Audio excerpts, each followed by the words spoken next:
যে বাড়িতে একটি কাজের মেয়ে নিরাপদ নয়, সেই বাড়িতে কাজের মেয়েরা কেমনে কাজ করবে?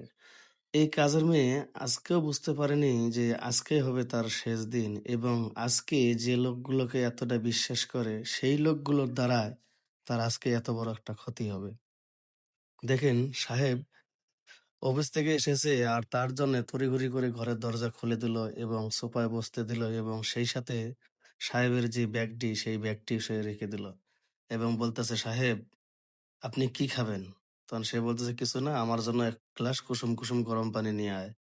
এই কথা বলে সাহেব তার রুমে চলে গেল। এই রুমে যাওয়ার পরেই এই মেয়েটা পানি নিয়ে আসবে সেই সাহেবের জন্য।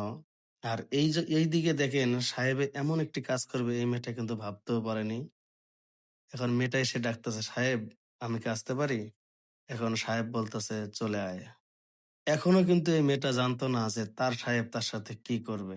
দেখেন তার সাহেব তার কাছ থেকে পানির মগটা নিয়ে সেই কুসুম কুসুম গরম পানি খাচ্ছে এবং কাজের মেয়েটা চলে যাবে, ফট করে তার হাতটা ধরলো, ধরে বলতেছে, "এখানে বস, তাড়াহুড়া করিস কেন, তুই তো সবসময় কাজ করিস, আজকে যেহেতু বাড়িতে তোর ম্যাডাম নাই তুই আর আমি, তাই সুতরাং আমারও ভালো লাগতেছে না, তুই আমার সাথে কিছুক্ষণ গল্প কর।" তখন সেই কাজের মেয়েটা বলতেছে, "সাহেব বাড়িতে মেলা কাম, এই কামগুলো যদি না করি তাহলে ম্যাডাম যে কোনো মতে দেখবো যে এই কাজগুলো এলোমেলো হয়ে পড়ে রয়েছে, তখন আবার আমারে ঝাড়ি মারবো।" তখন সেই সাহেব বলতেছে, "আরে শোন, আমি তোরে বলছি না তোর ম্যাডাম বাড়িতে আসবে না আজকে, কোনো চিন্তা করিস না। শোন, সত্যি কথা বলতে তোরে আমার অনেক ভালো লাগে, আর এই তোর হাতটা হচ্ছে শুধু কাজ করার জন্য না, আদরও করার জন্য। তুই চাইলে তুই এই কাজ না করেও অনেক টাকা ইনকাম করতে পারবি। শুধু আমি যা বলবো একটু মন দিয়ে শুনবি।" এই কথা বলে এখন দেখেন সেই কাজের মেয়েকে সেই সাহেব কিন্তু তার খাটে বসালো এবং বলতেছে, "শোন, তোকে আমি আজকে একটা জিনিস দেখাবো, যে জিনিস দেখলে তোর খুবই ভালো লাগবে।" এখন সে তার মোবাইল থেকে এমন একটি ভিডিও সেই কাজের মেয়েটাকে দেখাচ্ছে, তখন কাজের মেয়েটা বলতেছে, "ছি, ছি, আমি কল্পনাও করতে পারিনি আপনি আমারে এমন একটা জিনিস দেখাবেন। আপনি বন্ধ করেন।" এখন সেই সাহেব বলতেছে, "তুই এই জায়গা থেকে কোথাও যাবি না। তুই বস, আমি আইতাছি।" এখন তাকে দেখেন সেখানে বসিয়ে রেখে সে ঘরের দরজা দিচ্ছে।